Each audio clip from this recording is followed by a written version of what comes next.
Welcome to the Editor's Note Comics Podcast. I think that this world, it needs men that are willing to make the hard call. Central Maine's best comics podcast, by default. Ain't no thing like me except me. Here are your hosts, Zach and Jared. I'm gonna have to come with me. No. When do we start? Hey everyone, welcome back to the show. I'm Zach, and I'm here with the Aqua Lad to my Aquaman, Jared. Ooh, that's a good one. I almost had one, but I had one. Couldn't remember who it was, but I was going to start the show by saying, welcome back. I'm Jared. That's Zach. Otherwise, is Jay Wellington Wimpy to my Popeye. Yeah, that's a pull. There you go. It's an old-timey pull. Yeah. Really sad I couldn't remember who Wimpy, like the name Wimpy. He likes cheeseburgers. Yes. And the other one likes spinach. He'll gladly pay you tomorrow for a cheeseburger today. That's bad business. Oh, you know. And the other one just likes to eat cold spinach from a can without a can opener, so I really can't approve of his diet either. It's not just cold spinach from a can. It's probably like full of juices and... Ugh. I don't mind like leafy spinach, but like pureed spinach, no thank you. I'm fine with spinach in all forms, but I just don't want it like straight from the can. But you see what it does to him. Makes him save a waifish woman. Olive oil. She's very thin. But what do we got going on the show today? We got pop culture news. What happened this week in comics history? Sports. Once again, because apparently this is the theme of the last couple of weeks, a kind of misguided morality tale. What is this, like this theme for September is what? If you were to tie it all together, a theme for this September run of shows. Dumb morality tales. Okay, there you go.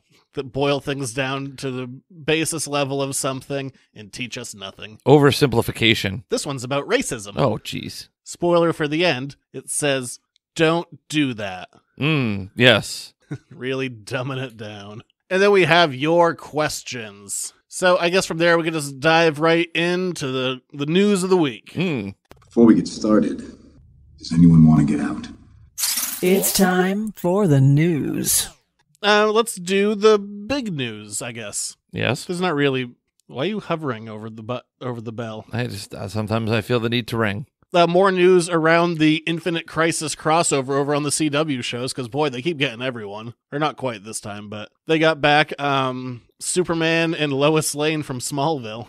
Really? Coming back playing those characters. How many years after the fact? I don't know. I stopped watching Smallville midway through the run. With the angsty theme song? Somebody save me! I'm okay now. It's not a good song. Especially when you sing it like that. Falsetto. Yeah, your falsetto, not good. No. Not good at all. I wouldn't think so. You hear that? That's the sound of 100 people turning off the podcast. They at least turned it down. Yeah. But yeah, so those two are coming back. And I know a big complaint of the very last season is you never really get to fully see Superman in the suit. They do the run at the camera. I don't even know if they were playing the John Williams music or not, but run at the camera, crack the shirt, there's the S, and that's the end of the show. Mm-hmm. And I know that pissed a lot of people off, so I'm going to bet that they're going to be like, look at him, he's in the suit. Because, Wow. I mean, how could you not? I mean, I guess they did it once already where they did it for like 10 years, or 11, or 12, or 18, or however long that show was on. That show was on for a long-ass time. Yes. Yeah, so they got Superman and Lois back. No Lex. No Michael Rosenbaum. He put it up on Twitter. He's like, hey, thanks everyone for asking me about this. They did call me, but I passed. It's like I was down in Florida visiting like my 90-year-old grandfather when they called, and they're like, okay, we want you to be in this. We can't tell you when you're shooting. We can't tell you what your role will be, what the script is. We're going to give you very little money, and we need to know right now. Wow. So he said, pass. Which is a bummer, but I can't blame him. No, I mean, it's kind of... I get that they want to kind of be secretive with it, but, I mean, you got to kind of let him know. If you really want him that bad, you would have let him know it was up. I think probably they don't know why anyone is shooting is because this is just one of the biggest jugglings of schedules of ever. Probably true. So that's probably trying to figure out who's available when to shoot and how to shoot and all that. So my guess is they just don't know yet. If they're still like, because I think they're already shooting it, and as of Friday, if they were still trying to hunt people down. Wow. So I'm going to say they probably don't fully know. We'll see. I'm excited about this. I'll watch it. I'm sure it'll be fun. You hope it'll be fun. It'll at least be interesting. That's fair. No matter what, I'm going to have fun going, oh, it's that one. Oh, it's that one. Oh, it's that one. I know you. You're doing things that make me go, ooh, nostalgia. Yeah, that might be the whole show, but... Hey, you know, sometimes that's fun. Oh, it's that guy. You know what I really... Hey, there she is. The one that I've heard nothing about that would be like the biggest get if they could. Batman? I mean, they already got a Batman. They got Conroy. Oh, that's right. I mean, yes, I guess if they got any of the Batman, that'd be a big one. But no, the real money one, because if they're going back to like the 66 show and the Wonder Woman 70s show, like they're going back of their lexicon. Good word for the one I'm talking about, Gene Hackman. Oh. What if you got Gene Hackman back? That would be incredible. That would be the biggest get. That'd be a massive get. Or Ned Beatty. That also would be a pretty big get. Is he still alive? I'm going to say yes. I want to say that he is. I don't actually know. Let's see. Ned Beatty. It seems as though he's alive. All right, get Ned Beatty too while you're at it. Yeah, Ned Beatty is 82. Yes, that was an old-looking photo of him, as people tend to look in their 80s. He's living in Minnesota and Los Angeles, between the two places. But I don't know. That's what I want to see. If they could get Hackman in there, they'll never get Hackman. He went to Transylvania University and has 8 kids. Wow. I can't think about Ned Beatty. Just in my head, I just always go right to like, squeal like a pig. Deliverance is, right away. Every single time. It's very hard to... It's a hard scene to get out of your brain. Yes, it is. Mostly comics news for this week. Batman's new creative team has been announced, taking over the book with issue number 86. It's going to be James Tynion IV and Tony Daniel. Tony Danza? He's going to be at some show in the area. Ah, I think it might the be boss. Yeah. Well, no, Tony Daniel, he was the main artist on Grant Morrison's run. He's done some work on Tom King's run, and now he's becoming the main penciler again on Tynion's run. I mean, this guy's all over Batman. He's one of the best living Batman artists out there. When he's on the book, like, great. He's really good at what he does. Well, for him. And Tynion has a bunch of old Bat experiences, too. He did, like, co-wrote Batman and Robin Eternal. He was on Detective for a while. Yeah, now he's taking over. So if you're looking for a jumping on point on Batman, 86, and that's going to be in December or January, so it's coming right up. Hey, I'm sad Tom King's run is ending, but, I know I really like Tony Daniel's stuff, James Tynion's stuff. Most of it I like, so we'll see what happens. Whenever you say Grant Morrison, I immediately think of Van Morrison.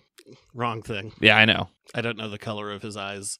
Oh, wow. Good pull. Of Grant Morrison's, but... And then some people coming back as a thing. Walt Simonson is coming back on Thor for a one-shot. The most famed Thor writer/artist in the game. He's going to be writing it with art by Sal Buscema, who also worked on that run with him, and Mike Hawthorne. It's going to be a one-shot called The Worthy. Anytime Simonson's on Thor, order that. I'm trying to curse unless I caught myself mid-curse. And then a guy who you never would thought would come back, Dan Abnett, is returning to do more Marvel cosmic books. He did Before Annihilation and the run on the Guardians of the Galaxy, which is, hey, if you know those movies, they're doing his run. Or him and Dan Lanning, but they hate each other now, so they're never getting back. Oh, the band not getting back together. No. Okay. Yeah, I mean, they did a ton of stuff together, and I'm not quite sure why they had a falling out, but I know they don't like each other now. Well, there you go. It happens. But he's coming back for Annihilation Scourge. Could be some force called the Scourge who's coming through the negative zone, and different cosmic characters are going to be in a series of one-shots that are trying to push him back. He does good work. I don't need that negativity. Yeah. Get out of the negative zone. Generally speaking, he's the guy to go to for cosmic stuff, especially the Marvel cosmic stuff that isn't, Jim Starlin. It's like Jim Starlin and Dan Abnett. Those are your guys. So yeah, Annihilation should be fun. It's starting off with the Silver Surfer. So... And have you really been curious about how Thomas Wayne came into this Batman universe? Yes.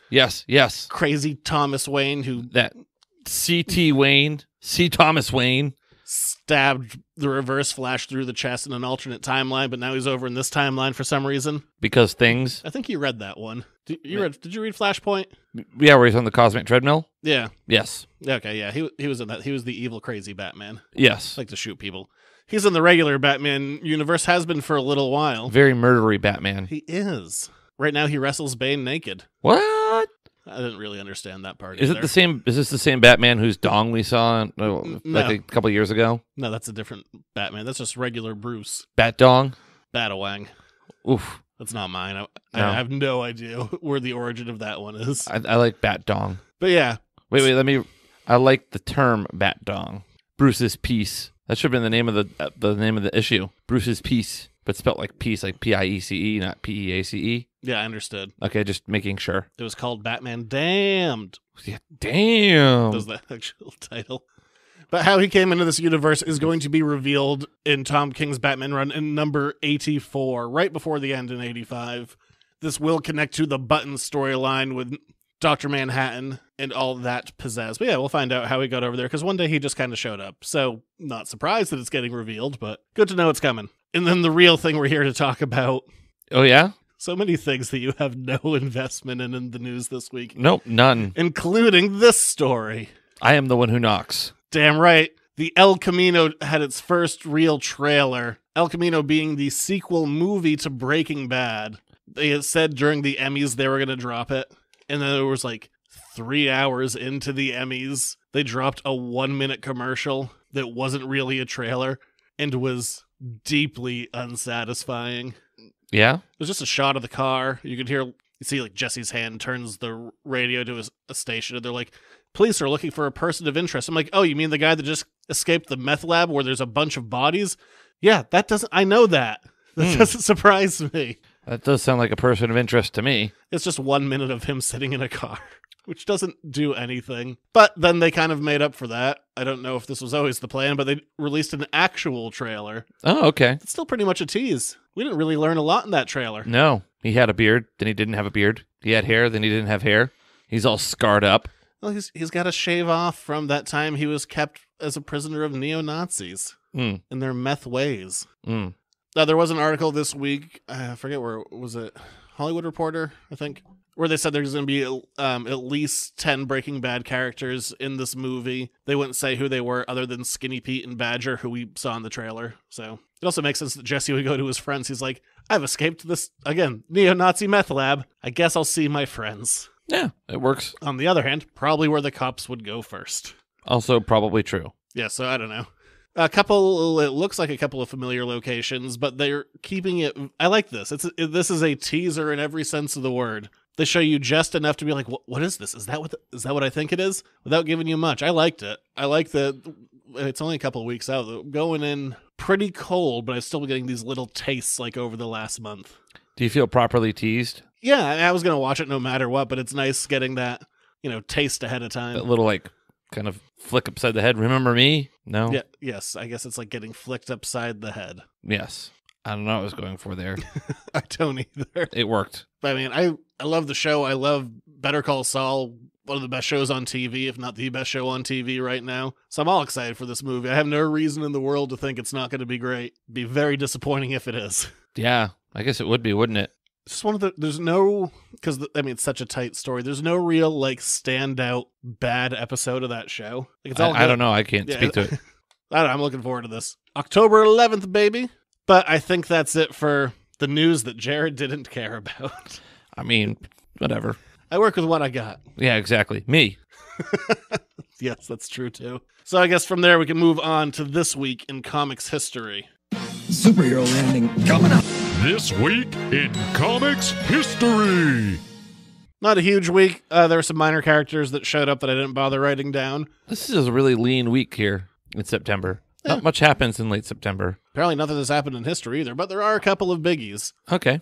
I'm going to go back to, this is one I had to learn about a little bit. And going back to 1936, The Clock made his first appearance. The Clock? The Clock in Funny Picture Stories #1. I bet he looked real funny. Was it Cogsworth from Beauty and the Beast? I mean, this is 36. What's his special power? Being right twice a day? This is beating out Action Comics and all that, and is generally considered to be the missing link in between what comics were and what they became. Because the way comics used to work, kids, is there was just daily newspaper strips, and then someday someone thought, hey, let's just put these in this disposable format. It's already written, they're already done, and they put them out in their famous funnies.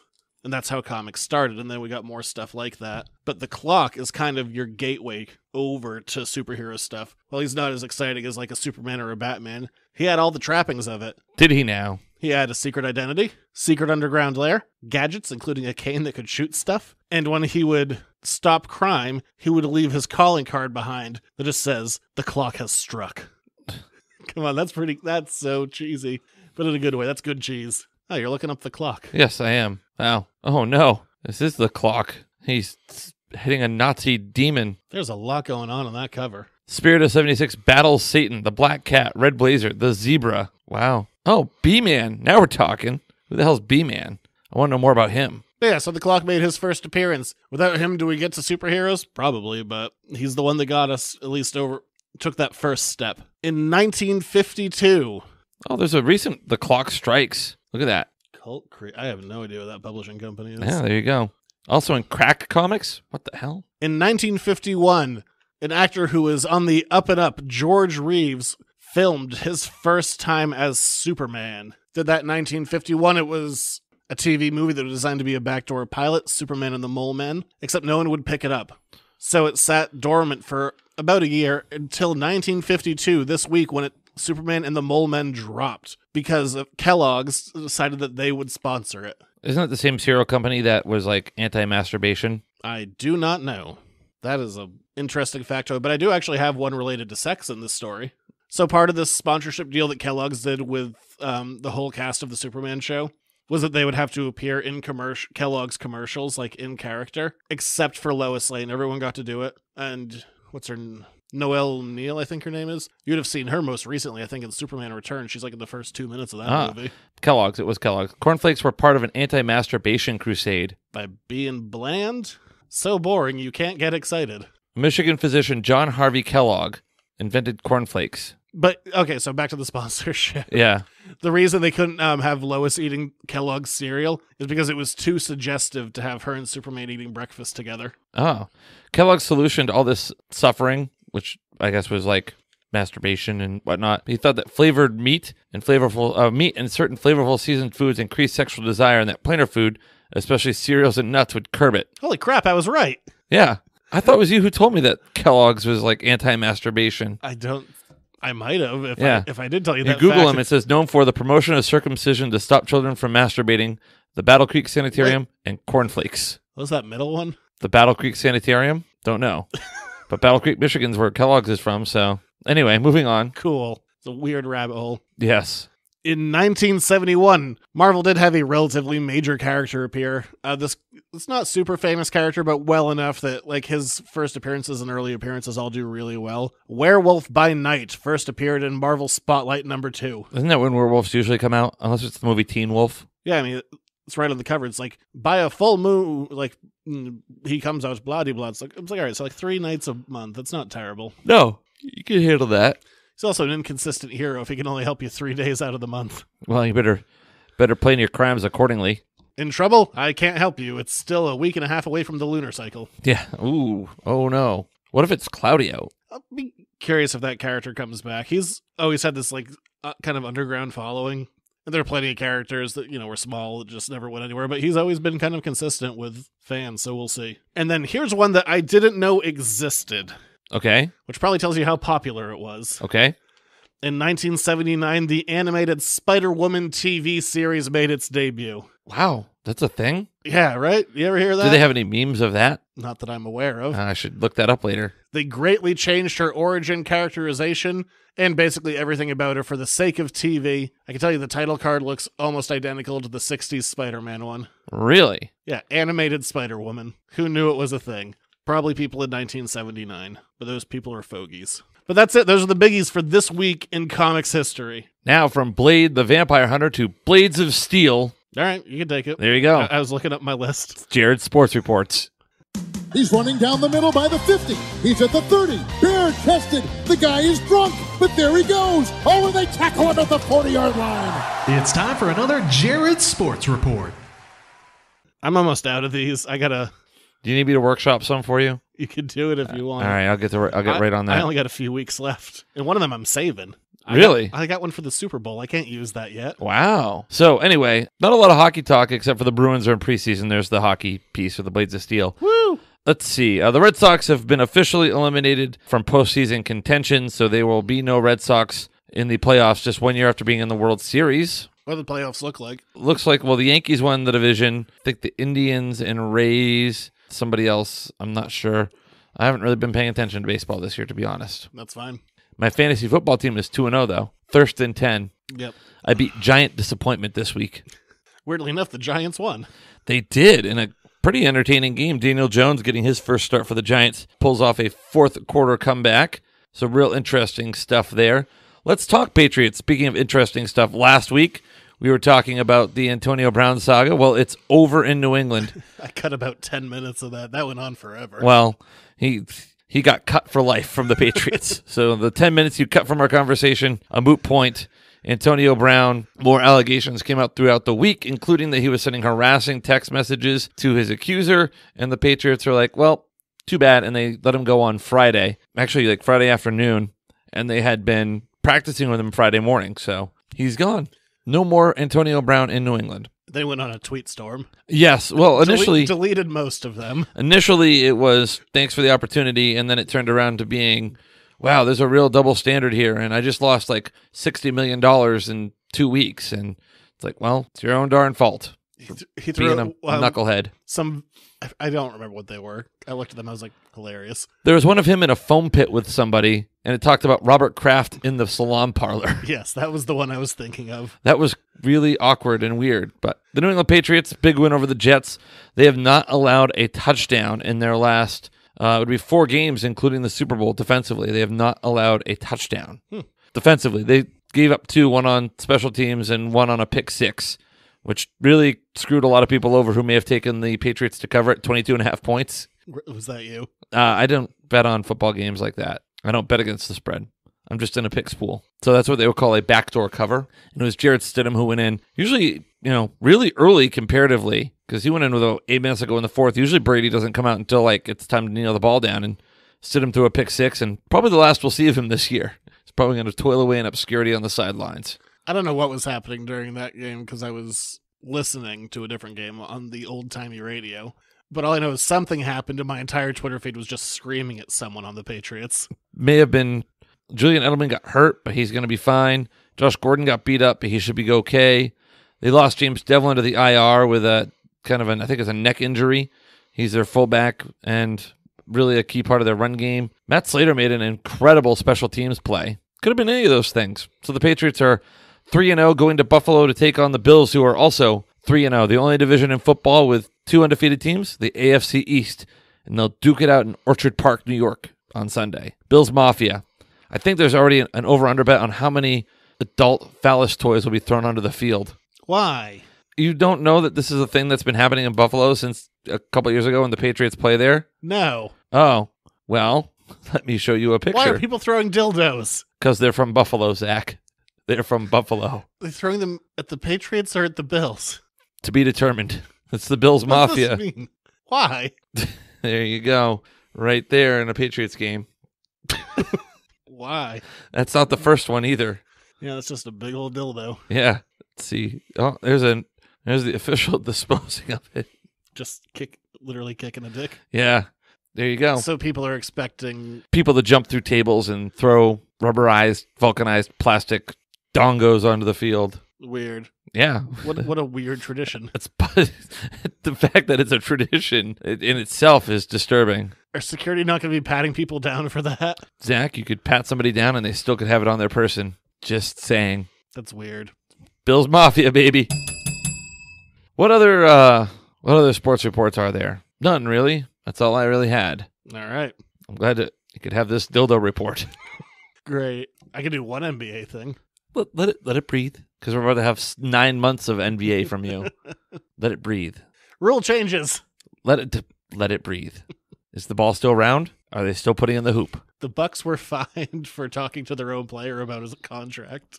Do you hear that, Zach? It's the sound of 1,000 podcast listeners not caring. There'll be plenty of time to talk about the association. Just tonight's not the night. I can't remember if I ever made wild predictions. No, we said we were waiting until the preseason started. Okay. 2 weeks. Less than 2 weeks. 2 weeks. Tune in 2 weeks and Zach will make his predictions. Wild, unfounded predictions. Yes, they're founded. Are they? All right, so from there, I guess we're going to move on to a pretty weird one in a Jared's Reading Corner. It's Jared's Reading Corner. This week on the Reading Corner, it's a Superman's Girlfriend Lois Lane edition. Such a derivative title. Yeah, just like way to put like a possession on her, like who she is. Look, and if you've ever heard of this book, like, gosh, what could they be doing? Look, it's that one. It's the only one that people ever talk about. Yeah. Because it's not good. I'm more interested in the advertisement for all these mail order items the novelties, a 9-foot hot air balloon, the electric shock generator, the surprise package, a giant 10-foot government surplus balloon. Stop reading about balloons. The X-ray glasses, apparently see bones through skin. Our issue opens with kind of a tease for later in it. We see a black Lois Lane going to Superman. She's going, "Will you marry me when I look like this? You're white and I'm black. Answer me now, Superman. Will you marry me?" Yeah, it does indeed do that. Oh, man, I can't wait to get to the end when we find out the answer to that question. Yes. Which is definitely the highlight for me. Can't believe that you found a highlight in this, but still. Yeah, so number 106 kicks off. One, Miss Lois Lane. She's going to go down to Little Africa. Well, it's a really racist kind of place to call it, but... Yeah, it's a little off-putting. But she's doing a story in Little Africa about the inequalities between African Americans and whites. Noble piece. Yes. This nice idea. Stupid ending. Yeah, she pretty much chases off some black school children. And some adults. She enters what they call a nearby slum tenement. There's some kids in an alleyway playing a game of dice. Even a blind woman won't talk to her. The Oracle's in this. So that's what was funny to me, is that Lois keeps on going up to all these different black people, and she's like, "Can I talk to you for a story?" They're like, and they all just walk away. So she goes up to this one woman who's blind, who then, when she hears Lois's voice, gets up and walks away, and Lois goes, "Why, it's even my voice."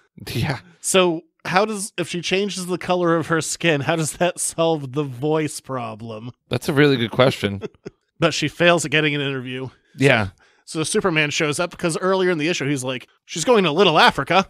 I need to keep an eye on this." I'm like, "Oh, great." Yeah, thanks. Thanks, Soups. So pretty much she's like, "I can't figure this out. Help me out, Superman." So he flies her to the Fortress of Solitude. And puts her in the "Now You're Black" machine. Yeah, it's not the first time she's used this, apparently. The Plastomold machine. Yeah, they said they used it once before. I hope it wasn't for this exact reason. Didn't check. No, but it makes a couple of noises like and and she comes out as a black lady. And she'll only be black for a day. And immediately, when she gets into Little Africa, wants a cab, drives right by her in the rain. So there's another stereotype right there. I like how she goes like, now I know I was doing a piece about how white and black people are different, but now I'm starting to feel a little racism. Just a little bit. Excuse me while I... Go back into the slum tenement, which there's a garbage fire under some stairs. She goes up, she finds a woman who, she's like, "Oh, come on in for dinner. You know, things are tight around here, but we can still give you food." Not just tight, tighter than her son Lonnie's blue jeans. And those are tighter than his skin. I don't even know what that means. There's a rat eating her baby. It's the baby's playmate. Yeah, I forgot about that part. There's a rat eating a baby. Yeah, that's a weird part. That's not eating a baby, it's her playmate. Well, she keeps on chasing it away with a broom. She's like, "One day this broom's not going to do a damn thing." And there's a man who's killed many mice with a broom. Yeah. Then you have an outdoor meeting of pre-kindergarten, an improvised pre-K, in which they are, indoctrinating themselves against the oppressors. But it's funny because he's like, "I'm trying to help. I'm Dave Stevens. I know it sounds like a line, but you remind me of someone." This is the same guy that pretty much kicked her out of Little Africa the first time. Little Africa, my God. Comics words, not mine, man. I know. They see some kids in an alley, and he knows that that's where the drug dealers are. Yeah, and so what do the drug dealers do? They shoot Dave. Poor Dave. And Dave gets shot, but then here comes Superman, and Superman beats showing up a little too late. Yeah, Man of Steel, where have you been? He was just watching. Yeah, I guess so. Look, they beat him up, they bring him to the hospital. He has a very rare blood type. Yeah, AB. Oh, no, sorry, O negative. Turns out that's Lois's blood type, so she gives him blood because they didn't have any at the hospital because since it's in Little Africa, they don't have all the same resources. Yes. Oh, God. And then Lois confronts Superman. Her blackness about to wear off, by the way. It was only good for 24 hours. Well, I love this. Is my favorite part of the book. We cut back to our opening page where Lois is like, "Would you marry me like this, Superman? Would you marry a black woman?" And Superman's response is, "Oh, look at the time. You're white again." Wow. Well, guess we won't know. Never answered. He's just like, "Hey, look, you're white." He mansplained the hell out of it. Isn't that incredible? What timing? That's how they open the book. Like, this is the twist. Like, can Superman marry a black woman? And he's like, "I don't know. I don't need to worry about that anymore." It was there, and now it's not. and let's never speak of it again. Oh my God. How did they screw that up? I don't know. How did they screw that moment up so badly? Superman like gets defensive. He's like, well, I'm an alien too. Lois is like, yeah, but you're still white. Yeah, that's a very good point. He's like, I get flustered about these marriage questions. She's like, but what if I'm like this? Oh, I don't know. Look at the time. Amazing. And then she's like, well, this man called me Whitey and his enemy. What if he hates me? I don't think I need to go see him. And Superman's like, no, you should see him. Because even if he still hates you with your blood in his veins, there's no chance for peace in this world. So she goes and visits Dave, who still probably has a sucking chest wound from those gunshots. And they shake hands. And that's it. At first, he doesn't recognize her, but then he does. And his immediate reaction is, why aren't you black? Yes. Followed by a smile and a handshake. Instead, he just smiles and shakes her hand. And racism was solved that day. So you would think. Oh, I know. This isn't very good. It's pretty bad. Yeah. There's a lot of broad stereotypes in here. A lot of broad strokes. And it's such dumb moralizing because it's a nice idea. Racism, bad. But this story doesn't go a hair deeper than racism, bad. No, it doesn't. What year did this come out? I'm Googling it right now. Definitely the 70s. Let's see. Lois Lane attempts being black for a day. Came out in the 70s. Doesn't say exactly when in the 70s. It just says it does. I'm sure we could find that if we looked for 2 seconds. But November 1970. There you go. November 1970. Now, out of curiosity, I jumped ahead a few issues to read the letters pages to see what people's reactions were. Yeah? And to be fair, they did publish a range of reactions, which I liked. They also said that they were like inundated with more than usual because of this landmark issue. Tooting your own horn a little bit. Mm-hmm. They ranged from people being like, look, I get what you're going for, but it's pretty cliched, to people being like, this was the greatest comic I've ever read. The greatest comic I've ever read. Obviously, they haven't read a lot of comics. And then my personal favorite was a teenage black reader who wrote, and he's like, yeah, no, it's good that we're getting stuff out there that's like, not all black people hate white people. Not all white people hate black people. That's good. But here's the thing. I live in a very nice neighborhood. Could you maybe have done something where it didn't just say that black people live in slums? I have a nice neighborhood. As I'm reading through an article to kind of like get a little more context on this, like when it came out, here's a passage from Comic Book Daily. Flipping the switch on the Transformalux pack activates the machine and turns her skin black, poofs her hair into an afro, but sadly does not give her a badonkadonk. But so DC's response to the kid who's like, can you maybe say that we don't all live in slums? So like, in the future, you'll see blacks in even more backgrounds. Like, so close, but so far. Oh, we forgot about the part where he's like, where Dave Stevens goes in by the very generic name, Dave Stevens, jumps into the alleyway to chase the kids selling drugs and says, stay here. This is a man's business. I forgot about and that. Promptly gets shot. Yeah, where Lois is like, I'll go help with the drugs. He's like, no, men do this. Yeah. What, gets shot? Oh, good. Also sexism. This is also funny. This book is tackling all the issues. Let's see. Superman declares that he's unable to give blood because even if he could, even if his blood type could, no needle could penetrate his skin. Of course, he seems to have forgotten that he's also not a human, and being that and mixing alien blood with human blood might not be the best idea. But wait, in Action Comics 403, Superman receives a mass blood transfusion from the citizens of Metropolis. So does this mean Superman's really kind of racist deep inside? Or is he some kind of greedy blood-hoarding jerk? I think this book kind of told us that Superman was kind of low-key racist a little bit. 70s. Yeah. Remember the time we read... Oh, sorry. The guy's name was Dale, not Dave. Dale Stevens. My bad. When we read Action Comics and it was a Superman porno. Remember that? I do remember that.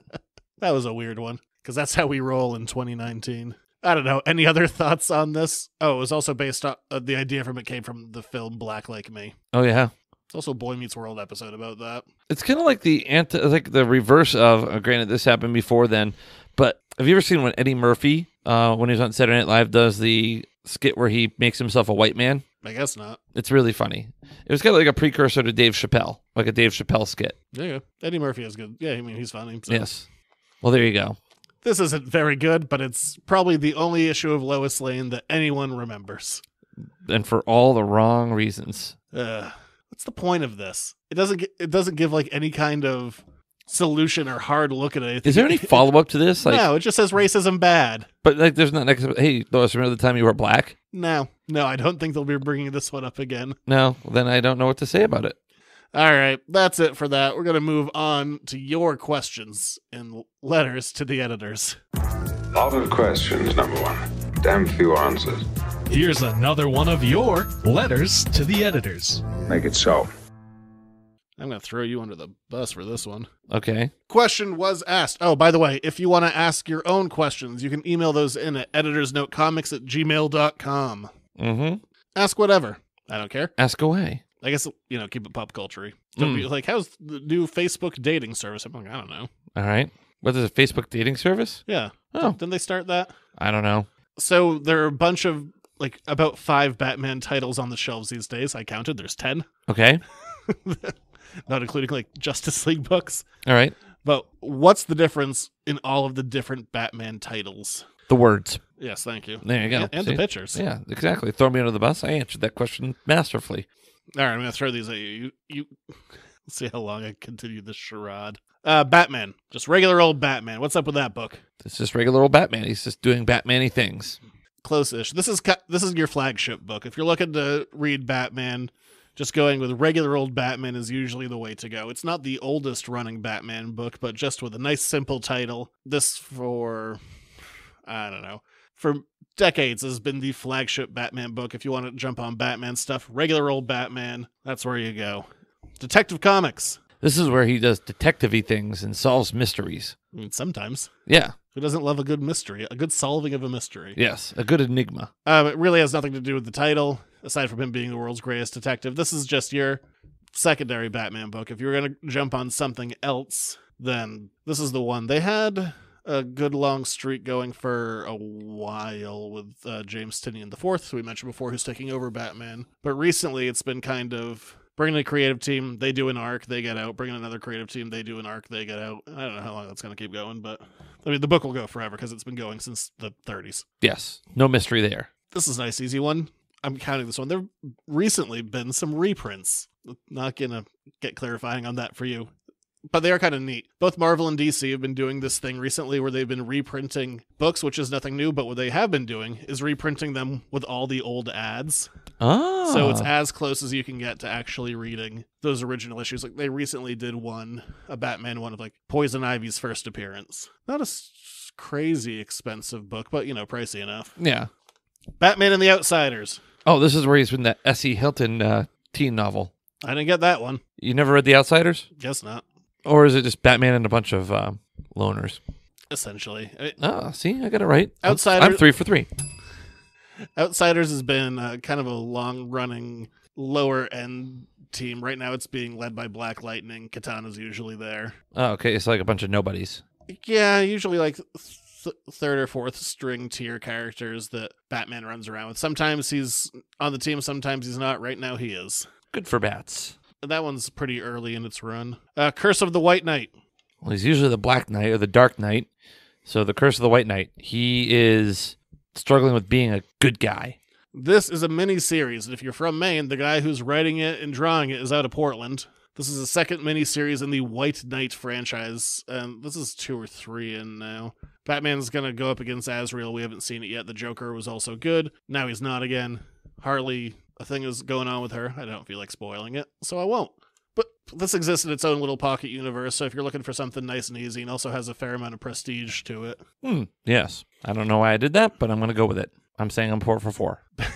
No, you're not. Whatever. Batman versus Ra's al Ghul. Oh, this is where he takes on Ra's al Ghul. That's pretty simple. He battles Ra's al Ghul. That's 5 for 5. Again, Thought you were going to ask some harder questions. This is a mini-series being written and drawn by Neil Adams. He's been doing this for the last I knew that. I couple could of have told you that years. too. Neil Adams does great work.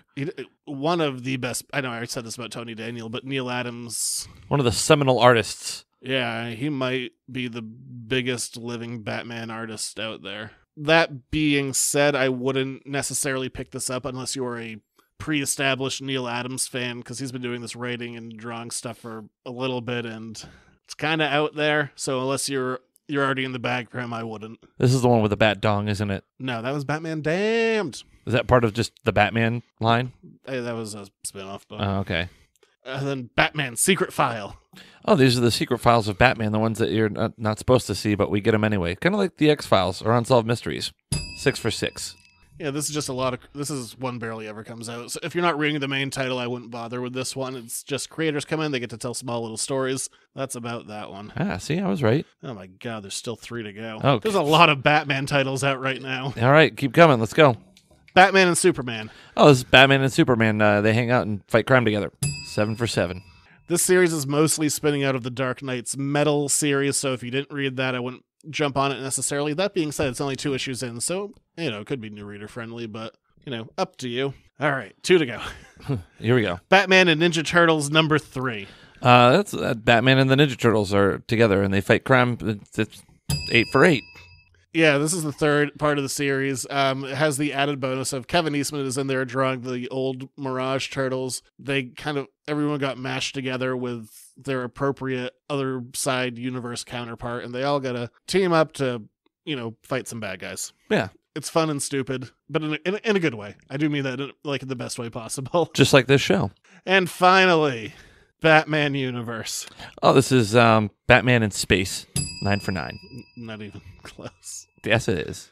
This is, you remember, way back, like maybe a year and a half, 2 years ago. That's really far away, yeah. Walmart was printing some DC books. Oh, yeah, you were really angry about that. I was. They were next to impossible to find, just because most stores only got a couple of them. So the Batman and Superman stories are being reprinted in regular old comic book form. This is Brian Michael Bendis' first time writing Batman. Hey, Bendis. Yeah, he's back. All right. But yeah, so it's going to be, I think, 12 issues. It stands on its own. If you want something, easy and by itself, that's kind of the way to go. Oh, okay. There you go. And that is every Batman title out there. I knew them all. Didn't include Justice League stuff. My God. Or like Event Leviathan that he's in. Wow. Yeah, you left those out. I was going to talk about those too. Holy hell, that's a lot of Batman. It is a lot of Batman. Look, number 86 is a new jumping on point. Just start there. All right. There you go. That's a quicker answer. That's a good answer. Well, that's it for this week. If you enjoyed the show, please go to patreon.com/editorsnotecomics. $1 a month gets you this show a whole day early. Plus, you get spoiler and spoiler-free reviews of Angel, Buffy, and Firefly.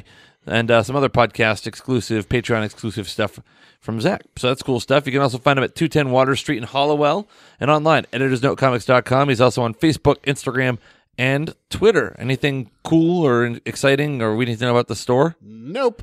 Next week starts spooky season. It is. Halloween is back a whole month, except for the Joker when that comes out, because we'll do that. But aside from that, a whole month of spooky stories. Yay. And you're on Twitter. At Junior Rich. We'll be back next week for Halloween. Stay classy, Space Cats. Okay. Or stay cool, Space Cats. One of the two. I've forgotten.